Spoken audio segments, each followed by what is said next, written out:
Every chat in cellcog runs on two settings: which agent does the work and how much power it runs with.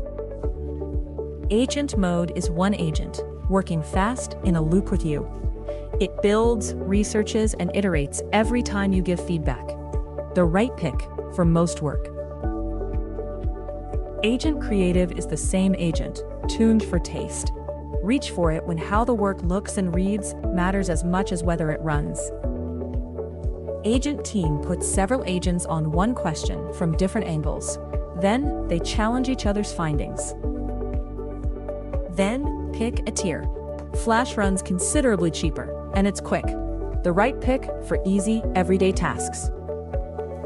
Core and Max spend more to think deeper. That's where your serious work should go.